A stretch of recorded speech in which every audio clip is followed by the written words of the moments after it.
These can be a perfect addition to your sandwich or as a side to your sandwich. Let's get stuck into it. All right, first step, we're going to peel our potatoes. Now, a quick little tip, place baking paper underneath your potatoes just to catch your skin. It just makes the cleaning process a little bit easier. All right, so I'm going to show you two ways of how we can cut these potatoes. Now, if you don't have a mandolin, you can just use your knife. I do find using the mandolin does help keeping the thickness of your potatoes a lot more consistent and even. So getting your mandolin, making sure that you use the guard. So I've got the mandolin set to 1/2 centimeter. So we'll just run those through. All right, so now that you've got them evenly sliced, grab your knife, making sure that you use your fingers to hold the potato layers down, using the knuckles to guide that knife. And you just want to use the weight of your knife to push down.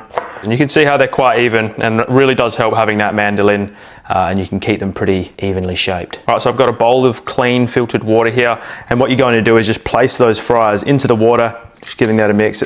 And you can see as you mix those potatoes there, you can see all the starch starting to wash off. And that's what we're trying to do, remove that starch, and that's just gonna help us get a nice crispy shoestring fry. All right, so we're just gonna add some ice into the bowl as well. Now this is just gonna help them get cold and firm and help wash off their starch. Gonna let that sit for about 20 minutes and then we'll drain them. So I've just drained the liquid out of those fries. Now we're just gonna place them onto some paper towels, and we really wanna get these nice and dry, just spreading them all on.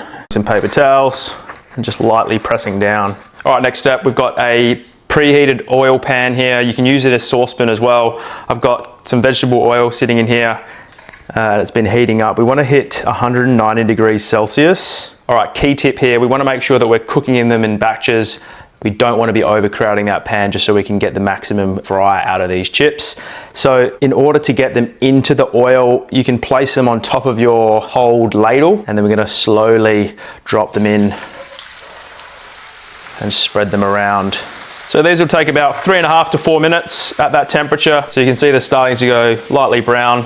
Now, if you do prefer your chips at that crunchiness or that color, you can pull them out now. I'm probably gonna leave them sit in there for about another 30 seconds before I pull them out. Now just make sure that you've got a wired rack with a tray underneath it, so that when we drain them, we're placing them onto this tray to remove any of that remaining oil on the chips. Right, just using your slotted ladle to pick those fries out of the oil. Just being careful here, keeping that tray close, and then just placing them onto the wire rack. So the oil's drained from the fries. We're just gonna place them straight into a bowl, salt them straight away, give them a quick toss.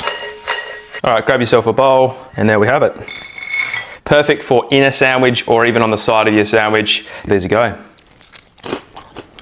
Perfect. See you in the next video.